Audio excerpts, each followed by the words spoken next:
Dalam kitab Mukasyafatul Qulub karangan Imam Ghazali, terdapat dialog Nabi Musa alaihissalam dengan Allah Subhanahu wa taala tentang amalan yang disukai Allah Subhanahu wa taala.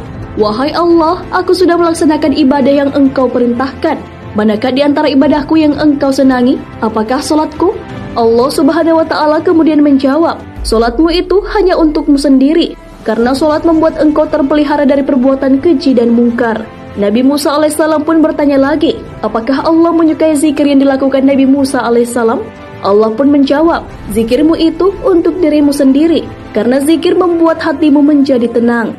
Nabi Musa alaihissalam pun terus menggali informasi mengenai amalan yang disenangi oleh Allah Subhanahu wa taala dan mengatakan, apakah puasaku?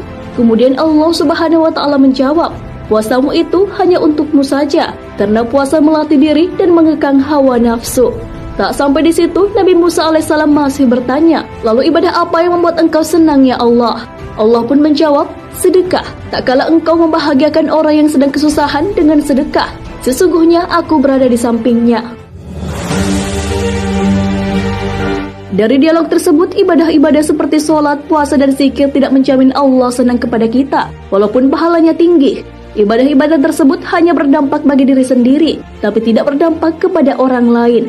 Sedekah merupakan ibadah atau amal perbuatan yang bukan hanya berpahala tinggi bagi diri sendiri, tetapi juga dapat membuat bahagia orang lain yang sedang kesulitan dan membutuhkan uluran tangan. Hal inilah yang disenangi oleh Allah Subhanahu wa taala. Abdul Aziz bin Umair mengatakan bahwa sholat hanya mengantarkan kita setengah perjalanan menuju surga, sedangkan puasa mengantarkan kita ke depan pintu surga. Namun sedekah membuat kita masuk ke dalam surga. Para ulama besar juga senantiasa mengingatkan akan pentingnya sedekah.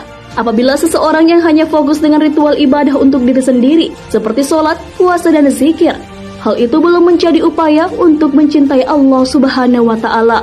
Seseorang yang hanya fokus dengan ibadah yang bermanfaat untuk dirinya sendiri, belum memenuhi syarat untuk masuk ke surga. Adanya sedekah menjadi penyempurna amal ibadah untuk mengantarkan ke surga.